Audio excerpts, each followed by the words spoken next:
नमस्ते दोस्तों। इस शाम आपसे एक मुद्दे पर बात करनी है, जिसका आधार है, जिसका बेस है कल शाम का इमरान खान का शमी इब्राहिम को दिया गया एक इंटरव्यू। आपको एक बैक उसकी पृष्ठभूमि में बैकग्राउंड में ले चलता हूँ, जहाँ पर इमरान खान कहते थे, इस चोर सरकार को लाने से बेहतर है पाकिस्तान पर न्यूक्लियर बॉम्ब मार दो। फिर उनकी और भी खूबसूरत कल जो उन्होंने जो स्टेटमेंट्स दी वो क्या दी हैं कि इकोनॉमी इस मुल्क की तबाह होने जा रही है, तबाही के कगार पर है। जैसे ही इकोनॉमी तबाह होती है तो उसका सबसे बड़ा नुकसान किसको होगा? जाहिर है, इस किसी इकोनॉमी का, पाकिस्तान में इकोनॉमी का सबसे बड़ा फायदा कौन लेता है? फौज। यानी कि उस फौज को नुकसान होगा। यानी इकोनॉमी टूटी यानी कि फौज टूटी। ओके, फौज टूट गई तो फिर क्या होगा? तो जाहिर है, जब फौज टूट जाएगी तो दुनिया आपसे आपके न्यूक्लियर असेट्स छीन लेगी। ये इमरान खान का कहना है, मैं नहीं कह रहा हूँ। जब आपके न्यूक्लियर असेट्स छिन जाएंगे, अगेन इमरान खान ही कह रहे हैं, तो फिर पाकिस्तान के टुकड़े हो जाएंगे तीन। वो कौन से टुकड़े होंगे, कौन कहाँ कैसे क्या, ये इमरान खान ने नहीं बताया। आपको मालूम होगा, पाकिस्तान में 4 स्टेट्स हैं और 2 अलग स्टेट्स हैं जिनको स्टेट का दर्जा नहीं दिया जाता है, आज़ाद कश्मीर, और जिसको आज़ाद कश्मीर कहते हैं, पीओके हम लोग कहते हैं, और दूसरा है गिलगित बाल्टिस्तान। खैर, तो अब आप इस तमाम पृष्ठभूमि में ये देखें कि इमरान खान ने एक शर्त भी लगाई है कि ये सब नहीं होगा अगर एस्टेब्लिशमेंट सही फैसले लेगी। और सही फैसला क्या है? मुझे प्रधानमंत्री बनाओ। यानी कि अगर मैं प्रधानमंत्री हूं तो सब ठीक होगा, और वरना न्यूक्लियर एसेट्स भी जाएंगे, इकोनॉमी भी बर्बाद हो जाएगी और पाकिस्तान टूट भी जाएगा। मगर ये सब कैसे होगा, क्या होगा, इस बारे में इमरान खान ने कोई डिटेल अभी तक नहीं दी है। अ, मैं सोचने को मजबूर होता हूँ ये कि भला फौज को कैसा लगता होगा इस सारे मुद्दे पर। बिलावल भुट्टो की एक स्टेटमेंट कोई 2 साल पहले की मुझे बहुत याद आती है। तब वो अपोजिशन के लीडर होते थे, आजकल विदेश मंत्री हैं पाकिस्तान के। उन्होंने एक जगह एक भाषण में कहा था कि मैं फौज से पूछता हूँ, तब्दीली पसंद आई? और इमरान खान से पूछता हूँ, अंपायर की उंगली पसंद आई? दरअसल ये 2 सवाल हैं जो मुझे अक्सर ऐसे मौके पर याद आ जाते हैं, जो बिलावल भुट्टो ने उस समय पूछे थे। और मुझे लगता है शायद ये सवाल बार बार इस फौज से पूछा जाना चाहिए, क्योंकि ये फौज ही थी जो इमरान खान को पाकिस्तान पर लेकर आई थी। अ, आपको ये भी देखना होगा कि जब इस तरह की स्टेटमेंट्स इमरान खान देते हैं, तो क्या इस फौज को कभी ये याद आता है कि हम ले किसको आए सत्ता में? कि ये आदमी जिसको आप अंग्रेजी में कहें फ्रैंकेनस्टाइन, हम लोग हिंदी में कहते हैं भस्मासुर, कि एक भस्मासुर बन गया, आपने बनाया, वो आपको ही खाने दौड़ पड़ा। तो कभी इस फौज को ये समझ में आता है कि भला हम जो भी प्रयोग करते हैं, जो भी एक्सपेरिमेंट करते हैं इस मुल्क के ऊपर, वो फेल होता है। और ये सिलसिला आज से नहीं, 70 साल से ऊपर हो गए आज़ाद हुए, चले जा रहा है ये सिलसिला। तो मतलब आज़ाद हम हुए, वो उनका निर्माण हुआ एक तरह से। तो आप देखें, ये सिलसिला लगातार यूं ही चले जा रहा है। न वो प्रयोग से पीछे हट रहे हैं, और रिजल्ट लगातार वही आ रहा है जो अब आया है।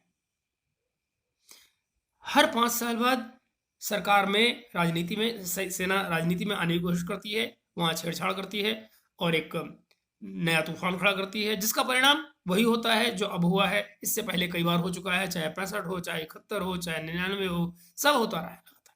कोई परि जाहिर है, अगर आप आइंस्टाइन की कोट हुआ करती थी ना, आइंस्टाइन कहा करते थे कि भाई अगर आप एक ही प्रयोग बार बार करेंगे तो उससे परिणाम में कोई परिवर्तन नहीं आता है, परिणाम तो वही का वही आएगा। तो जाहिर है वही परिणाम आ रहा है लगातार।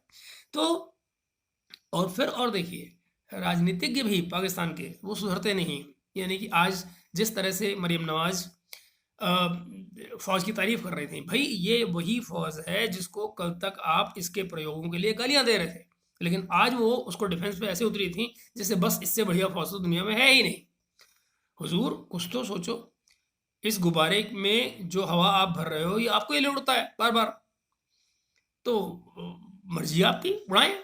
और इसके बीच में और नई डेवलपमेंट जो आज हुई है वो ये कि पेशावर की हाई कोर्ट ने इमरान खान को जमानत दे दी है इस तरह की कि भाई जब तक वो पेश नहीं होते हैं अदालत में उनको गिरफ्तार नहीं किया जाएगा। 21 तारीख तक का उनको वक्त दिया गया है। यानी कि आज आज दोपहर बाद वो शिमला में कोई जलसा कर रहे थे बल्कि, तो इस समय वो निकल चुके होंगे इस्लामाबाद के लिए। आपको याद होगा कि वो अब तक पेशावर में बैठे हुए थे इमरान खान, छिपे हुए, क्योंकि उनको अपनी गिरफ्तारी का डर था, क्योंकि राणा सनाउल्लाह बाहर घूम रहे हैं उनको पकड़ने के लिए।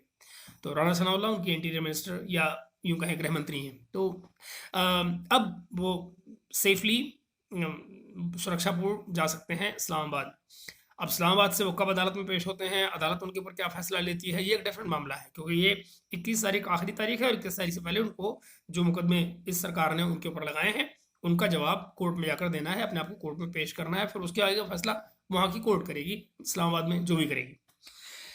तो मैं आपको एक और चीज़ बताऊं यहाँ पर कि आज जो अंतर्राष्ट्रीय रेटिंग एजेंसी है मूडी, जो इकोनॉमी को रेट करती है डिफरेंट कंट्रीज़ की, उन्होंने आज पाकिस्तान को डाउनग्रेड कर दिया है। उन्होंने ये भी प्रेडिक्शन किया है कि अगले 2 सालों में, आने वाले 2 सालों में पाकिस्तान की इकोनॉमी में जो इनका ट्रेड डेफिसिट है उसमें कोई फ़र्क नहीं आने वाला है। ये गैप बढ़ेगा बिकॉज़ दुनिया में कीमतें, इन्फ्लेशन हर जगह बढ़ रहा है और यहाँ पर अभी इकोनॉमी का ऐसा सुधरने का कोई चांस नहीं है। मगर हाँ, ये है कि सुकूक बॉन्ड वगैरह जो इनके निकल रहे हैं उससे ये होगा कि इकोनॉमी में शॉक लेने की क्षमता आ जाएगी, कैपेसिटी आ जाएगी कि भाई वो शॉक ले पाए। लेकिन शॉक्स लगातार आते रहेंगे पाकिस्तानी इकोनॉमी पर, यानी आने वाले 2 सालों में अभी बचत की कोई उम्मीद नहीं है। एक्सटर्नल डेट जो हैं उनका लगातार प्रेशर बना हुआ है। और इस समय मैंने आपको शायद कल के व्लॉग में बताया था कि इंटरनेशनल बैंक्स ने इस समय पाकिस्तान की ऑयल की कंपनीज की जो एलसीज हैं उनको खोलने से इनकार कर दिया है। ये सिलसिला जल्दी नहीं हुआ तो वैसे ही एक मुसीबत आने वाली है। इस समय लाहौर में, इस्लामाबाद में बिजली बार बार जा रही है, ये हर घंटे लाइट जा रही है एक्चुअली।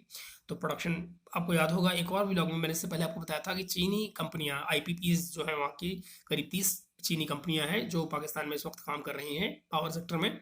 उन्होंने ऑलरेडी एहसन इकबाल साहब को एक मीटिंग में कह दिया है कि जब तक हमें 300 बिलियन रुपए नहीं दिए जाते हैं हमारे लिए काम करना मुश्किल हो जाएगा। तो बहुत, अगर वो पैसा उनको जल्दी नहीं मिला तो ये भी संभव है कि वो बिजली बनाना ही बंद कर दें। ये कम से कम उन्होंने धमकी इस बात की ज़रूर दी है। तो अब आप और देखें, और इस डाउनग्रेड के बाद, मूडी द्वारा डाउनग्रेड किए जाने के बाद में एक और नई बात, जो नई क्या, लेटेस्ट खबर आपको दे रहा हूँ। तुर्की की यात्रा कर रहे हैं शहबाज शरीफ साहब अपने विदेश मंत्री बिलावल भुट्टो के साथ में। और मैं आपको ये कह सकता हूँ कि इस यात्रा से कुछ भी नहीं मिला है। 3 दिन की यात्रा थी एंड सच ये है कि आप तरह तरह के एग्रीमेंट साइन कर लीजिए, कॉन्क्रीट ना कोई मदद मिली है, ना कोई सब्सटेंटिव ऐसा प्रोग्राम हाथ में आया है जिसको ये माना जाए कि पाकिस्तान को कुछ मिलने जा रहा है तुर्की से। ऐसा कुछ भी नहीं, नथिंग एट ऑल। यानी बेसिकली ये यात्रा वेस्ट। तमाम डेलीगेशन जो यहाँ से पाकिस्तान से उड़कर तुर्की गया, बैठा 3 दिन सारा, ये बेसिकली सिवाय यात्रा का मज़ा लेने के अलावा और कुछ नहीं था। इस यात्रा से कुछ भी नहीं निकला, जीरो। मुझे नहीं मालूम कि शहबाज शरीफ जब वापस आते हैं तो दरअसल इस बात को कैसे जस्टिफाई करेंगे अपने मुल्क को कि एक ऐसे वक्त पर जब वैसे ही आपके पास पैसे की कमी है, आप इतना बड़ा डेलीगेशन लेकर जाते हैं और दरअसल कुछ भी हाथ में नहीं आता है। आएगा कैसे? आप 1 महीना पहले आए हैं, ना कोई प्रोग्राम हाथ में है, ना प्लानिंग हाथ में है। आप यूं ही अगर दुनिया के चक्कर लगा रहे हैं, उससे क्या हो जाएगा? आप भाषणबाजी कर सकते हैं, लोगों से हाथ मिला सकते हैं, अच्छे फोटो खिंचवा सकते हैं, पर उससे हाथ में तो कुछ नहीं आने वाला ना। उसके लिए आपको प्लान चाहिए होगा, एक लॉन्ग टर्म प्लान करना होगा आपको कि कैसे आप इकोनॉमी को अपनी लेकर जाएंगे आगे। और इकोनॉमी से तो आने वाले सालों में पाकिस्तान बच नहीं सकता है। इसको लगातार उन्हें दुनिया के तमाम मुद्दे छोड़कर अपनी इकोनॉमी पर काम करना होगा। लेकिन मुझे जिस बात का खर्चा नज़र आता है, जिस बात का मुझे अंदेशा नज़र आता है कि चाहे वो बात बिलावल भुट्टो की हो, शहबाज शरीफ की हो, या इवन 2 दिन पहले नवाज शरीफ की हो, कहीं उनको यासिन मलिक याद आ रहा है, कहीं उनको कश्मीर याद आ रहा है, कहीं, अरे भाई घर संभलता नहीं है, आप कहाँ घूम रहे हैं? खैर, एक पड़ोसी मुल्क के तौर पर हमें इन चीज़ों पर सिर्फ इसलिए निगाह रखनी है कि भाई पड़ोस में इस तरह का कीचड़ ना हो कि कहीं उछल कर हमारे ऊपर भी आए। हमें अपने सुरक्षा व्यवस्था को ध्यान में रखना है और ये देखना है कि इन तमाम चीज़ों की आग जो पड़ोस में लगी हुई है उसकी आंच हमारे पर ना आए। एक बहुत अच्छा डेलीगेशन अभी जो डेलीगेशन मीटिंग हुई है इंडस वाटर ट्रीटी के अंडरगत, जो इंडस वाटर डेलीगेशन जो आया था इनका पाकिस्तान का, तो उसमें भारत ने बड़ा सकारात्मक भूमिका अदा की है। उनको उनको फ्लड वार्निंग्स की एक्सेप्टेंस दे दी है कि वो उनको टाइमली इन्फॉर्म किया जाएगा।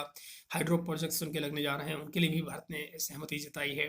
तो देखा जाए तो हम लोग हमेशा से अपनी तरफ से जो सकारात्मक रोल, जो पॉजिटिव रोल प्ले कर सकते हैं, वो हम लोग कर रहे हैं।